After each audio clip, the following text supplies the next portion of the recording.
Hello, I'm JudgyBitch. Welcome to my YouTube channel. Today, we're going to be talking about the importance of kindness. You know, when you have an opinion, and when it's not a particularly popular opinion, what you want to do is phrase that in a very gentle sort of way. You know, respectful. You want people to feel safe and welcomed and like they're not being judged.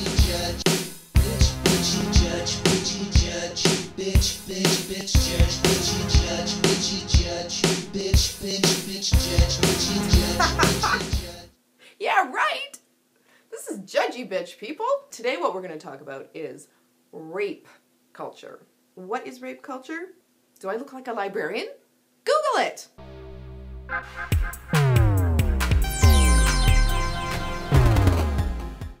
Rape culture.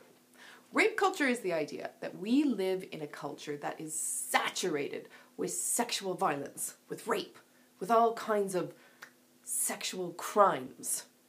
We mean men being sexually aggressive and violent and raping women, of course. Not women doing that to men.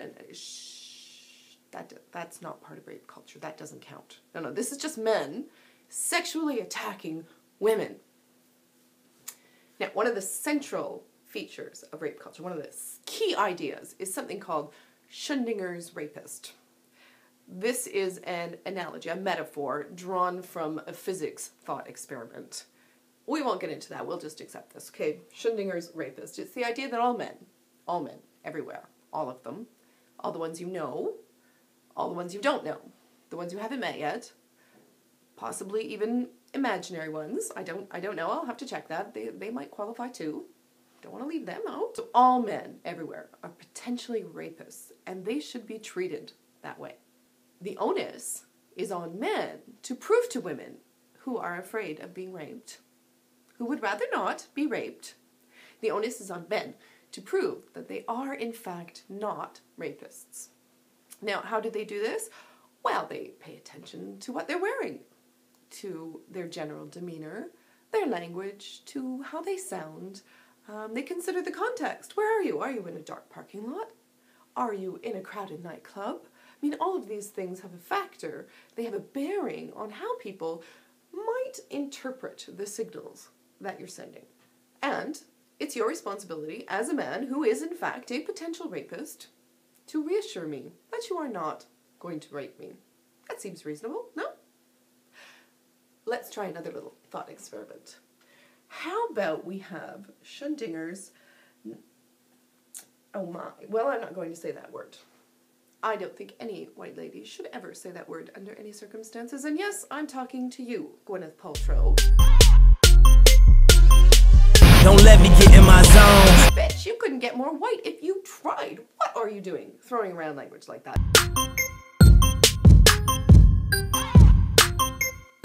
So let's say we have Schrodinger's N-word. All right, the idea is, as a nice, pleasant white lady, I would rather not be assaulted and mugged by anyone with brown skin. I would like you to not steal my shit. Now the onus is on you, black folks, to prove to me that you are not, in fact, a gangster thug. Now, how can you do that? Well, you can pay attention to what you're wearing, pull your pants up, turn your hat around. You can consider how you sound, how you're speaking, the context. What's important here is that you need to think about me. You need to consider what I might be worried about. And you need to reassure me that despite the color of your skin, you are not going to steal my shit. What the fuck? Are you serious? If anyone ever said that, it would be immediately decried as the worst piece of racist fucking advice ever, because it is. There's just that, it's ridiculous. No, you cannot treat every black person like they're a gangster thug. Nor is it their problem, nor should they have to reassure you that they aren't. And you should not be treating every man as if he is a potential rapist. And it's not a man's job to convince you that he's not going to rape you. Don't let me get in my zone. The second really important thing to understand about rape culture is that rape is not about sex. Rape is about power.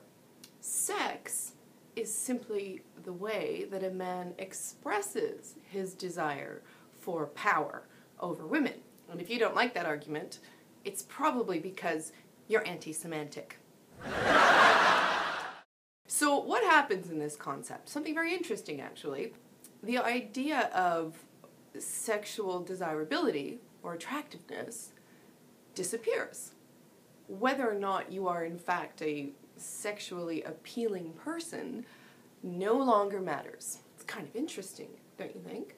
So what we have with rape culture is women, all of them, no matter what they look like, no matter how much they weigh, what they're wearing, how they act, how they behave, what their personality is. None of that has any bearing on how our Schrödinger's rapist feels about them.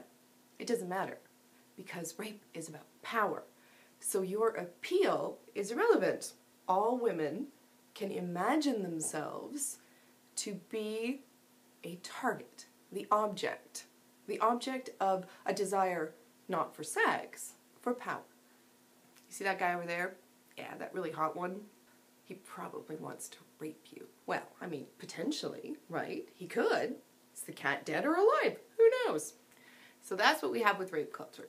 Women can cast themselves in an imaginary narrative where all the men they meet, all the men they know, all the men they don't know, are potentially so overwhelmed with desire for them that they are willing to risk their careers, their freedom, their livelihood, their reputations, risk everything just to fuck them. Don't let me get in my zone. You can kind of understand the appeal of that. Bitch, please. Really? I mean, it's a staple of every romance novel, right?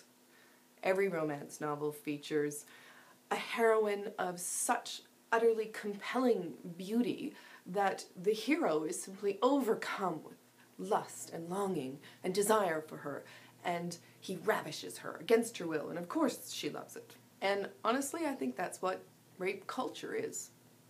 It's a giant rape fantasy. One in which all women can imagine all men desire them with such force and such passion that they're willing to commit a crime, potentially. So what is my advice for men trying to navigate this cultural landscape where all women imagine themselves the object of your desire? Not for sex, remember, but for power. How do you navigate that? I don't know. Dudes, you're fucked. It's such a mess. Be careful. That's my advice. Be careful. Be careful. Don't let me get in my zone. But I do have some advice for women.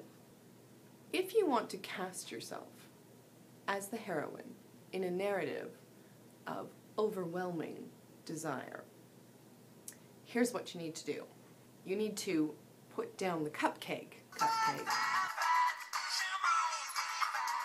Hit the gym. Get in shape. Stop being so fat. You know, then you won't have to imagine men who want to fuck you. There might actually be some. Funny how that works, eh? Another thing women have to do is stop with this shit. You need to stop with this shit.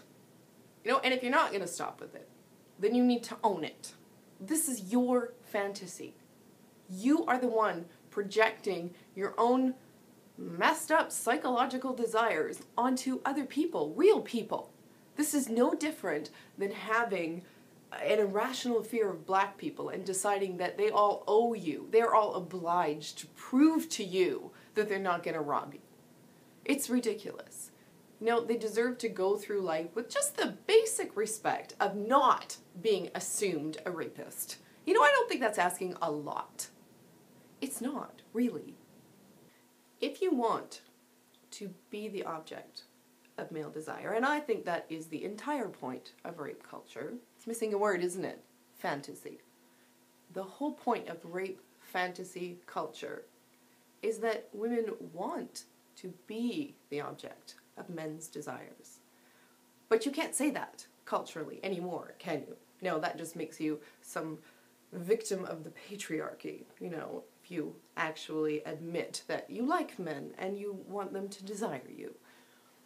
Well, you can. Being a fat, slovenly, jackboot feminist probably isn't going to hit a whole lot of sweet spots, though. If you want men to desire you, you're going to have to learn something about what men desire.